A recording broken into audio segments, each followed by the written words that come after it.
Jutrišnja terenska seja aktualne vlade zagotovo ni zadnja, a sem vesel, da bo prva simbolno pri nas na Koroškem. Škoda, ki jo je Slovenija utrpela v letošnjih ujmah, je nepredstavljiva. V sistem AJDA jo je prijavila kar polovica slovenskih občin in več kot polovico prijavljene škode je utrpela Koroška. Kaj taka katastrofa pomeni za že tako degradirano regijo, najbrž ni posebej težko doumeti.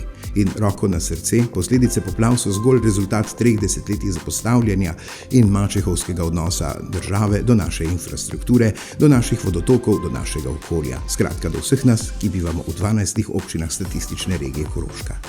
Zato si želim, da bi v prihajajočem zakonu o obnovi in razvoju Koroško ustrezno naslovili kot samostojno poglavje z vsemi regijskimi specifikami, ki jih bo za okrevanje potrebno izvesti.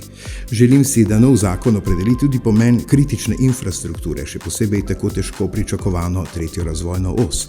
In na tem delam. Eden od korakov je seveda tudi to, da celoten aktualen državni vrh dodobra dojame naše potrebe in to najlažje storiš tako, da jih povabiš na obisk. In prav to sem storil. Vem, da bo terenski obisk celotne vladne ekipe definitivno razblinil dvome o tem, ali Korošice in Korošci res potrebujemo čim hitrejše okoljske in sanacijske rešitve, finančne spodbude in pozornost državnih institucij. Jutrišnja terenska seja aktualne vlade zagotovo ni zadnja, a sem vesel, da bo prva simbolno pri nas na Koroškem. Ob tem se zahvaljujem za razumevanje predsedniku vlade in ministerski ekipi, pa tudi županom, ki se trudijo življenje na Koroškem spet normalizirati. A dosedanja zgolj normalnost ne bo dovolj. Zaslužimo si namreč več. In na tem bomo delali.